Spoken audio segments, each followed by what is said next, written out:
most of the artworks that I have, I can remember more or less why I bought it, where I bought it, you know, and they all have a story. So when sometimes people ask me, is art collecting a journey or a destination? My answer is neither for me. For me, art collecting is a diary, right? It's a diary of my life. You know, this piece, oh, okay, February 14, you know, 1995. And I bought it in, I don't know, St. Ives, you know, when we were having a holiday, or oh, when we were in Paris, you know, doing this and that. So in a way, it's a good way of remembering what I've done, you know, in my life with my loved ones, whether it's my wife, my children, or you know, people that I enjoy being with. When I started collecting art, it was just out of pure love, you know, for art, and it's been almost a 40-year journey, you know, for me personally, and I have amassed a few hundred pieces of works of art in storage, mostly.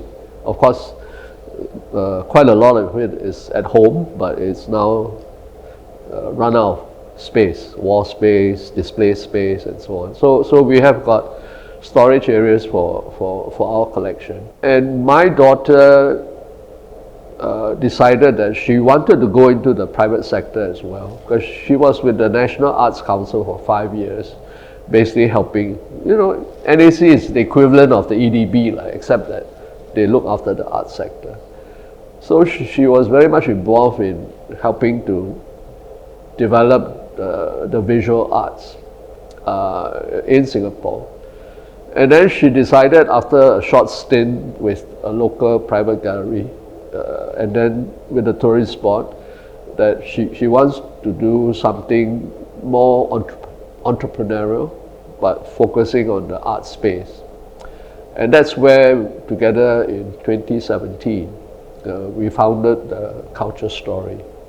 And in 2022, right after COVID, my daughters decided that, you know, with so much happening in the family office space, meaning that, you know, there's so many family offices that are being set up in Singapore, and also with our own experiences in our own collection, managing our own collection, and also knowing a lot of fellow collectors both in Singapore and in the region, there is really a need for art management, you know, especially when you're talking about collections which are either being collected by the current generation of collectors, or collectors who have inherited artworks from their parents or their grandparents.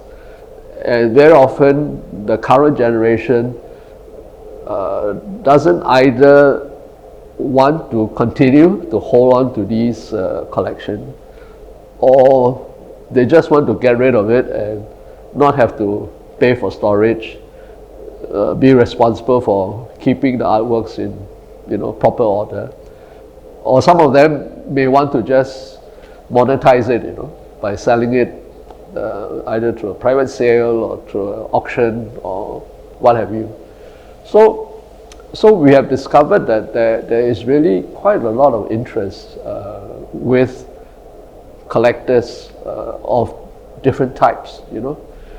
And I think it's not just in Singapore. So what we do is a one-stop service where we will look at the collection, we will probably do an appraisal of the collection, we will make sure that all the necessary provenance is in place, whether it's invoices, artist certificates, and so on.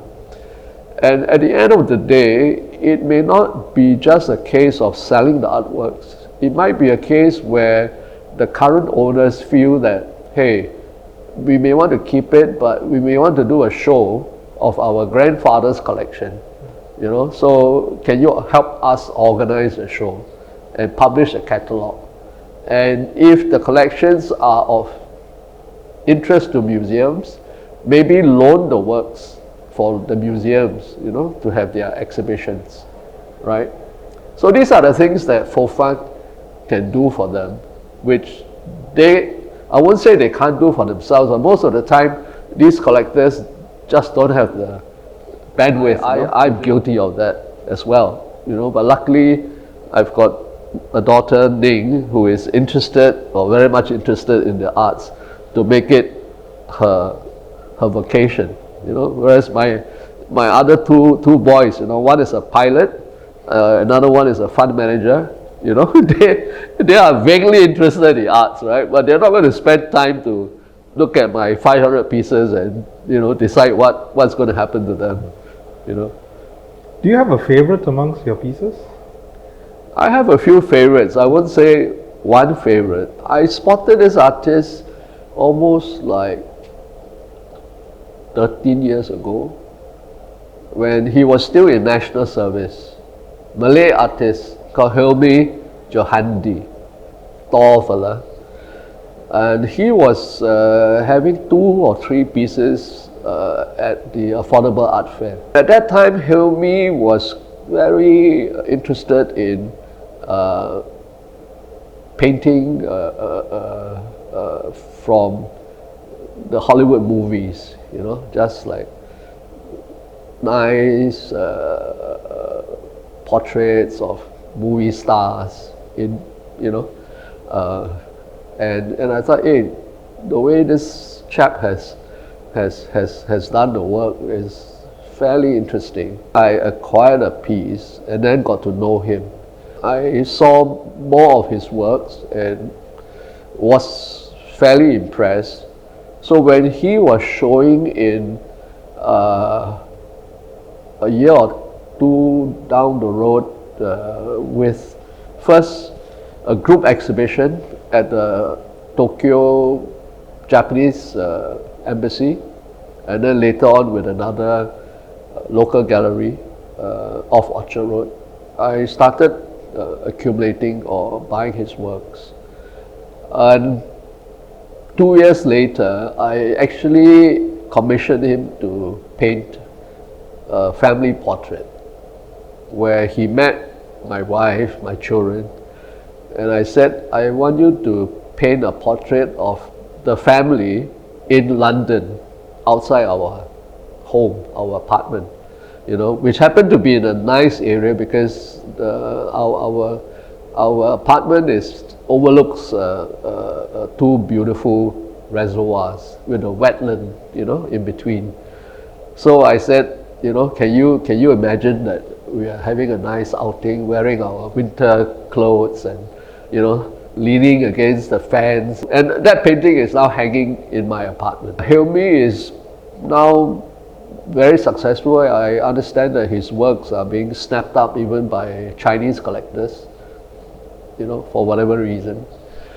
And compared to what I used to pay for his works, I think his prices have gone up about easily 3 times, if not 5 times.